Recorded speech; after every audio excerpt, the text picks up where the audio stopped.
Morning ma'am. आज हम BEd first semester में अपना सब्जेक्ट क्या है, कैरिकुलम डेवलपमेंट एंड स्कूल। इसके अंतर्गत हम पाठचर्या के प्रकार पढ़ेंगे और पाठचर्या के प्रकार में इंग्लिश में हम कहेंगे टाइप्स ऑफ कैरिकुलम।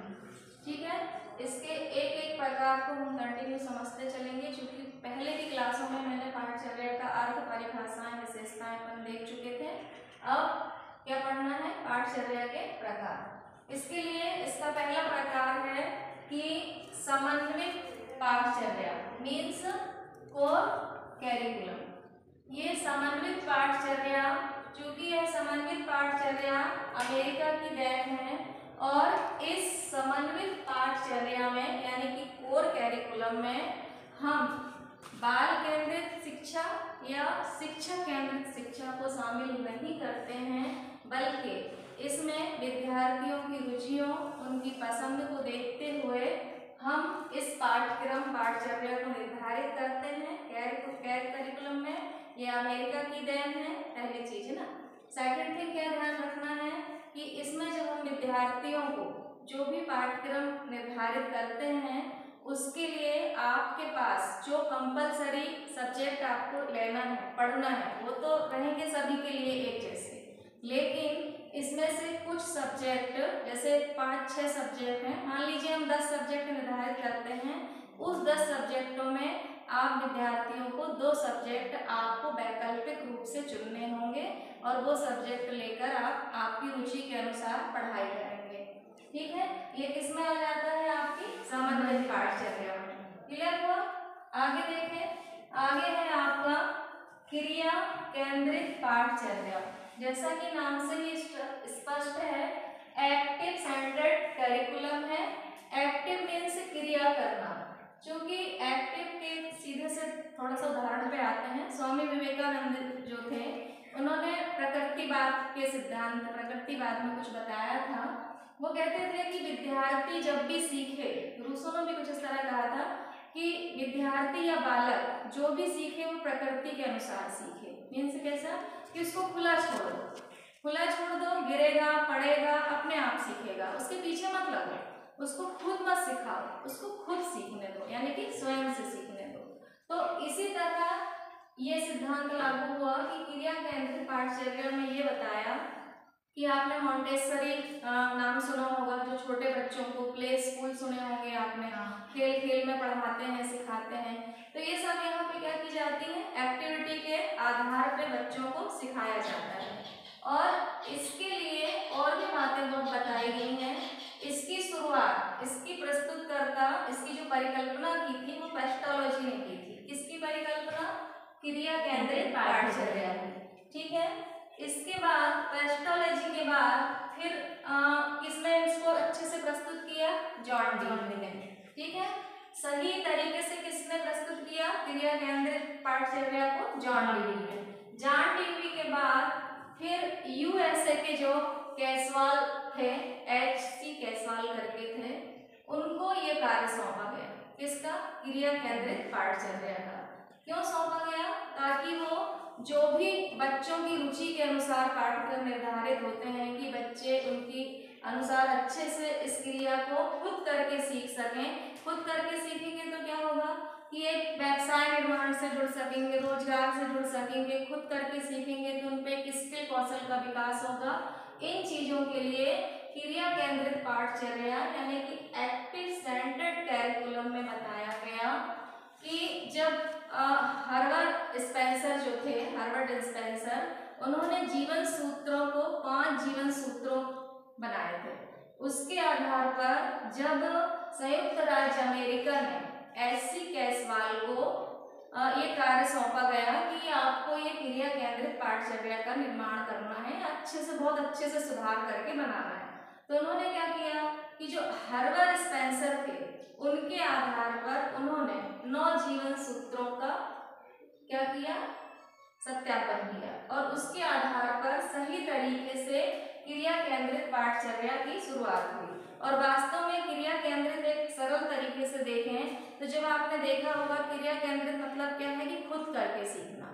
जैसे आपने नर्सरी से लेके 5th तक के बालकों को देखा होगा, आज की जो शिक्षा पद्धति है वो खेल खेल में पढ़ाया सिखाया जाता है। ऐसे मारकर या सजा देकर कोई भी चीजें नहीं सिखाई जाती हैं। तो उससे दो चीजें ये होती हैं कि बच्चा खेल खेल में तो सीखता है लेकिन खुद खेलता है ना, टीचर्स तो निर्देशित करते ही हैं लेकिन बच्चा खुद खेल खेल के सीखता है। तो उसमें किसका निर्माण होता है? एक्टिविटी का निर्माण होता है। क्लियर हुए दो चीज? इसमें कुछ पूछना है? आगे चलते हैं, आगे आते हैं। अब इसमें आ गया आपका तीसरा एकीकृत पाठ्यक्रम, है ना। एकीकृत पाठचर्या क्या है? एकीकृत पाठचर्या यानी कि इंटीग्रेटेड कैरिकुलम, ठीक है। इंटीग्रेटेड कैरिकुलम में आपको ये पाठचर्या, एकीकृत पाठचर्या, हमने देखा हम 9th 10th, जब हम 9th 10th में पहुंचे, 8th तक की क्लासेस भी हमने पढ़ी, वहां तक हमारे सब्जेक्ट एक जैसे थे। हमने हिंदी, विज्ञान, भूगोल, गणित, सामाजिक विज्ञान, बहुत सारे सब्जेक्ट पढ़े, एकीकृत तरीके से पढ़े। उसमें संस्कृत, अंग्रेजी भी पढ़ी होगी आपने, है ना। तो बहुत सारे एकीकृत पाठचर्या का यहाँ पे समावेश किया गया और एकीकृत पाठचर्या के समावेश से हर सब्जेक्ट को अपने जीवन से जोड़कर संबंधित बताए गए सारे सब्जेक्ट इसमें एकीकृत पाठचर्या में। उच्च क्लासों में भी सामाजिक विज्ञान है, आपका विज्ञान है, जीव विज्ञान है, भौतिक विज्ञान है, रसायन विज्ञान है और नागरिक शास्त्र है, भूगोल है, अर्थशास्त्र है। इन सब सब्जेक्टों को इन्होंने क्या करा? एकीकृत पाठचर्या में एक नाम दे दिया, उसका नाम क्या हो गया? सामान्य विज्ञान। एक किताब चलती है सामान्य विज्ञान, उसके अंतर्गत बहुत सारे सब्जेक्ट उसके अंदर रख दिए जाते हैं और उसको नाम दे दिया जाता है सामान्य विज्ञान। तो ये किसके अंतर्गत आ जाता है? एकीकृत पाठचर्या यानी कि इंटीग्रेटेड कैरिकुलम। क्लियर हो गया ये? आगे चलते हैं, अंतःविषयक पाठचर्या। अंतःविषयक पाठचर्या, अंतःविषयक पाठचर्या में आप देखोगे अंतःविषयक क्या है। देखिए, अंतःविषयक आपको भी बहुत अच्छे से आती है। आपने दो सब्जेक्ट के नाम सुने हैं, सैद्धांतिक सब्जेक्ट और प्रैक्टिकल सब्जेक्ट। सैद्धांतिक सब्जेक्ट में कौन से विषय आ जाते हैं? आपके थ्योरिकल पेपर होते हैं। जैसे अभी आप बीएड फर्स्ट सेमेस्टर में हैं, बीएड फर्स्ट सेमेस्टर में आप 3 पेपर देंगे, ठीक है। वो आपके कौन से पेपर कहलाएंगे? सैद्धांतिक। और अंतःविषय के अंतर्गत हमारे 2 प्रैक्टिकल और, ठीक है। उन प्रैक्टिकल को प्लस करके जो हम उस प्रैक्टिकल के अंतर्गत क्या क्या रहेगा, जैसे हम पर्यटन में जाते हैं, पर्यटन में जाके हम कुछ सीखते हैं, लिखते हैं, ठीक है। और पर्यटन के साथ साथ और भी जो नई नई चीज़ें, हम नए नए प्रोजेक्ट करते हैं कहीं, और यहाँ पे हमने आपको कुछ असाइनमेंट दे दिए, आप उसके प्रोजेक्ट बना रहे हैं, हमने कुछ प्रोजेक्ट दे दिया, आप घर से करके लाइए। यहाँ पे हमने प्रैक्टिकल लिया, प्रैक्टिकल के बाद फिर एक्सटर्नल के थ्रू आपके जो वाइवा वगैरह होते हैं, वो सारी चीज़ें इसके अंतर्गत आती हैं अंतःविषयक पाठचर्या के अंतर्गत। क्लियर हो गया ये? आगे चले, मिश्रित पाठचर्या। मिश्रित पाठचर्या क्या है?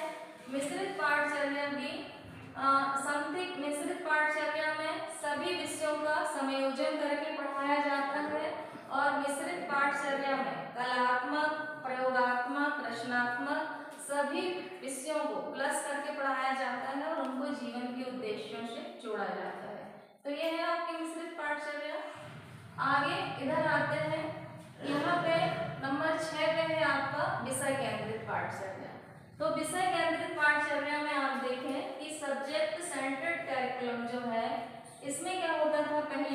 पहले जब टीचर, पुराने समय में जब टीचर्स पढ़ाते थे तो वो उनका पाठ्यक्रम कैसे निर्धारित होता था कि पाठ्यक्रम जो है, पाठ जो है बस हम उसी को पढ़ाएंगे, उसको ही आपको पढ़ना है। आपके जीवन का उद्देश्य क्या है, आपको क्या बनना है, हमें इससे कोई मतलब नहीं है। जो हमारा सब्जेक्ट है हम उसको पढ़ाएंगे, उसी के अनुसार आपको रटना है, पढ़ना है, याद करना है, एग्जाम देना है और पास हो जाना है। ये परंपरागत शैली थी, है ना, विषय केंद्रित पाठचर्या। विषय केंद्रित पाठचर्या में शिक्षक की रुचि का, उसके पसंद का कोई ध्यान नहीं रखा जाता था, केवल वो विषय केंद्रित होती थी, पुस्तकों पर ही आधारित होती थी। जो पुस्तकों में लिखा है वही पढ़ाया जाएगा, उसी को आपको पढ़ना है, उसी का एग्जाम देना है, ठीक है। अब अनुभव केंद्रित पाठचर्या क्या है? अनुभव केंद्रित पाठचर्या ये है कि आपको जो भी आप सीख रहे हैं, कर रहे हैं, आपके व्यवहार में परिवर्तन आए। किसमें? अनुभव केंद्रित पाठचर्या में। एक्सपीरियंस आपका क्या है? जैसे आप पहले की क्लासों में पढ़ते आए हैं, अभी पढ़ रहे हैं, पिछली क्लासों का कुछ तो अनुभव होगा आपको। एक छोटी सी बात ले लें, जैसे आप साइकिल चलाना आता है आपको, साइकिल के बाद हम आपको कोई दूसरी एक्टिवा वगैरह दे दें, स्कूटी दे दें, तो आप उसको जल्दी से क्लिक कर लोगे कि ठीक है, मेरे को पता है कि ब्रेक लगाते आता है, पैडल चलाया जाता है, तो इसमें पैडल ही स्टार्ट करना है गाड़ी को, कुछ आप ऐसे करेंगे। ठीक है, मतलब आपका जो पुराना अनुभव तो क्या था? साइकिल चलाना। आपने गाड़ी चलाना कैसे सीख लिया? पुराने अनुभव से, नए अनुभव में आया। तो ये क्या हुआ आपका? अनुभव केंद्रित पाठचर्या। अनुभव केंद्रित पाठचर्या और भी कई तरीके हैं। मैं अनुभव केंद्रित पाठचर्या में मेन बात ये है आपकी कि आप जो भी नया काम करें उसमें परिवर्तन आया। पुराने कार्य से ही लेकर आप नए कार्य को करें और उस नए कार्य में परिवर्तन दिखना चाहिए कि आपने नया क्या किया है। ये कौन सी है आपकी? अनुभव केंद्रित पाठचर्या। इसके बाद आती है बाल केंद्रित पाठचर्या। बाल केंद्रित पाठचर्या जो है चाइल्ड सेंटर्ड करिकुलम है, मतलब बच्चों की रुचि, जिज्ञासा को ध्यान में रखकर बाल केंद्रित पाठचर्या का निर्माण किया जाता है। पाठचर्या में पहले बता चुकी हूँ, पाठचर्या जब कह दिया मतलब यह है कि पाठ्यक्रम प्लस अन्य एक्टिविटी उसमें प्लस होंगी, वो पाठचर्या होगी। ये तो क्लियर है सबको? तो बाल केंद्रित पाठचर्या में सब्जेक्ट, पाठ्यक्रम ऐसा निर्धारित किया जाता है जो बालकों के जीवन से संबंधित हो, बालकों के जीवन फ्यूचर के लिए उपयोगी हो, वो अपने आर्थिक मामलों में, सामाजिक, सांस्कृतिक हर जगह वो उपयोग कर सकें। इस तरह का पाठचर्या निर्माण की जाती है, इस तरह की पाठचर्या बनाई जाती है बाल केंद्रित में, बालकों की रुचि के अनुसार। क्लियर हुआ सभी को? आगे शिल्प केंद्रित पाठचर्या। अब शिल्प केंद्रित पाठचर्या क्या है? यहाँ पे देखें, शिल्प केंद्रित पाठचर्या, ये जो पाठचर्या है आपकी, ये महात्मा गांधी के समय से चली आ रही है। आपने कभी बुनियादी शिक्षा का नाम सुना होगा, है ना? या शिल्पकला केंद्रित पाठचर्या क्या है? जैसे बच्चों को पढ़ाई के साथ साथ सिलाई, बुनाई, कटाई या शिल्पकला के हाथ से बनी हुई चीजें खुद बनाए बच्चे, और फिर जब वो बन जाए तो उनको बाहर बेच भी सकते हैं, और वो जब एक बार सीख गए तो पढ़ाई के साथ साथ एक साइड में एक व्यवसाय भी कर सकते हैं। तो शिल्पकला में बहुत सारी, जैसे चित्रकारी, पेंटिंग, मूर्ति या बहुत सारी चीजें शिल्पकला के अंतर्गत आती हैं, है ना? शिल्पकला मतलब हाथों से किया गया कार्य, हाथों से बनाई गई, सीखी गई कोई भी चीजें, सिलाई, कढ़ाई, बुनाई या फिर कोई पेंटिंग करना कपों में, ग्लासों में, प्लेटों में, कपड़ों में, है ना? बुनाई की बहुत सारी चीजें थी। इस तरह किसके अंतर्गत आ गई थी? शिल्पकला के अंतर्गत। और उसमें देखा होगा आपने, पत्थरों पे नक्काशी वगैरह करते थे, मूर्तियां बनाते थे पुराने समय में, अभी भी बनाते हैं, अभी भी अपना जो मंदिर बना हुआ है ना? इस तरह से होता रहता है ये काम। तो ये इसको कहाँ पे लागू किया गया? पाठचर्या में। अब नंबर 10 पे है क्लासिकल पाठचर्या। अब क्लासिकल पाठचर्या में क्या बताया गया है कि इसमें जो ज्योतिष शास्त्र की शिक्षा होती है, जैसे आपने देखा, अभी आप देखते भी होंगे बहुत सारे ज्योतिष वगैरह हैं, ज्योतिष में भी पीएचडी होती है, आध्यात्मिक चीजें हैं जो, उसमें भी बहुत सारे सब्जेक्ट होते हैं क्लासिकल शिक्षा के अंतर्गत। इसमें पूरा आपको यही बताया जाता है, ज्योतिष शास्त्र से संबंधित है, आध्यात्मिक चीजों से, नैतिकता से संबंधित है, कि आपके लिए मूल्यों से संबंधित है, आपको कौन से काम करना चाहिए, नहीं करना चाहिए, कहाँ क्या सही है, कहाँ क्या गलत है, ये सब चीजें कौन सी पाठचर्या में बताई जाती है? क्लासिकल पाठचर्या में, है ना? और फिर इसके बाद इतने सारे 10 आपकी पाठचर्या कंप्लीट होती है। इसके बाद अभी 11वीं पाठचर्या और रख दी गई है, पाठचर्या के अन्य विषय हैं। तो पाठचर्या के अन्य विषयों में सबसे ज्यादा प्राथमिकता दी जाती है बालकों की रुचि पर। ठीक है, कि बालकों को कैसे एक्टिव तरीके से सिखाया जाए, सामाजिक, सांस्कृतिक और भौगोलिक हर परिवेश में ताकि उनका सर्वांगीण विकास हो सके बालकों का। तो पाठचर्या कैरिकुलम में हमने अभी इतने लगभग 11 प्रकार देखे होंगे, है ना। तो सबसे पहले पाठचर्या के प्रकार में पहली पाठचर्या कौन सी थी? समन्वित पाठचर्या। ये अमेरिका की देन थी, है ना। इसको बालक केंद्रित और शिक्षक केंद्रित नहीं माना गया था, ठीक है। और इसमें क्या चीजें रखी गई थी कि कुछ विषय आपके चयन के अनुसार होंगे, कुछ वैकल्पिक होंगे और कुछ कंपलसरी होंगे, ठीक है। सेकंड, क्रिया केंद्रित पाठचर्या में क्या देखा था आपने? क्रिया केंद्रित पाठचर्या में जो भी चीजें छात्र छात्राओं के लिए कैसी होंगी? एक्टिव तरीके से होंगी, खुद करके सीखेंगे, उसके अनुसार होंगी। अंतःविषयक में आपने क्या देखा? सैद्धांतिक प्लस प्रैक्टिकल विषय दोनों होंगे। इसके बाद मिश्रित पाठचर्या में जो भी सब्जेक्ट है, चाहे वो आर्ट्स सब्जेक्ट के हों, आपके साइंस के हों या अन्य, सबको मिश्रित पाठचर्या करके जीवन से संबंधित करके और फ्यूचर में इनका उपयोग हो सके उसको प्लस करके मिश्रित पाठचर्या बनाई गई। इसके बाद विषय केंद्रित में आपने क्या देखा कि जो पुस्तक के अनुसार ज्ञान प्रदान किया जाता था, परंपरागत तरीके से रटने पर ध्यान दिया जाता था, ये पाठचर्या थी। अनुभव क्या है? व्यवहार में परिवर्तन होना चाहिए। बाल केंद्रित, बालकों की रुचि के अनुसार पाठचर्या होनी चाहिए आपकी।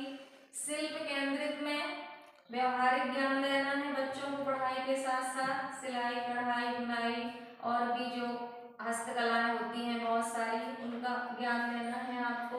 क्लासिकल में ज्योतिषी, आध्यात्मिक, नैतिक मूल्यों की शिक्षा देना है। और पाठचर्या के अन्य प्रकार में कई तरह के सांस्कृतिक, सामाजिक, भौगोलिक, पर्यावरणीय स्तरों पर अन्य प्रकार की पाठचर्या को रखना है। क्लियर हुआ इतना सभी का? ठीक है, फिर आगे अपन और देखेंगे।